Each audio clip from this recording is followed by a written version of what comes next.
Une théorie de changement, c'est vraiment utile pour les organisations pour différentes raisons. Une des raisons, c'est d'avoir de la clarté sur les impacts pour lesquels une organisation pourrait se rendre responsable. Parce que ce qu'on sait, c'est que agir sur des problématiques sociales complexes, ça prend souvent plusieurs intervenants et programmes et interventions. Donc, la théorie de changement, ça permet de préciser quelle est ma zone de responsabilité à moi comme projet ou comme organisation pour atteindre les impacts que je vise?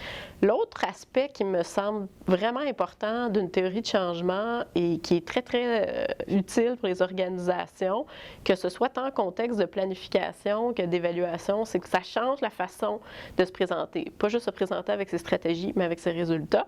Et ça, c'est vraiment important. Les organisations ont tendance à dire « Ah, moi, je fais du soutien à la participation citoyenne. Je fais de l'intervention clinique auprès des enfants. » OK, d'accord, j'ai compris le comment, tes stratégies, mais qu'est-ce que tu vises comme impact? Et la théorie de changement change la conversation ou la façon d'analyser des organisations, puis ça change la façon de se présenter après.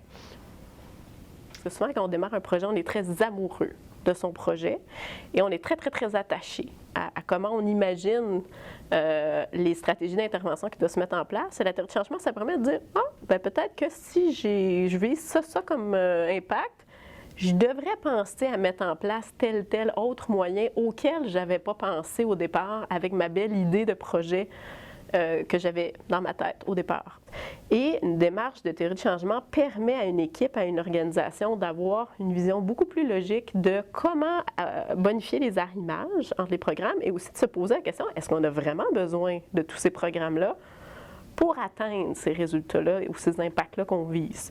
Parce que les organisations qui ont plus d'âge, ce qu'on remarque, c'est qu'il y a une tendance à, au fil du temps, au gré des financements, avoir un peu des excroissances qui se sont greffées en cours de route dans l'organisation et on n'a pas toujours une vision logique, mais quels sont les arrimages logiques en tous ces programmes-là, ces services et ces stratégies par rapport aux résultats qu'on vise? Il ne faut pas oublier qu'une théorie de changement, c'est fait pour être revisité. Ce n'est pas un document qui est stable pendant 3 ans. Il faut qu'il soit revisité parce que sinon il va être tabletté, il ne sera pas utile.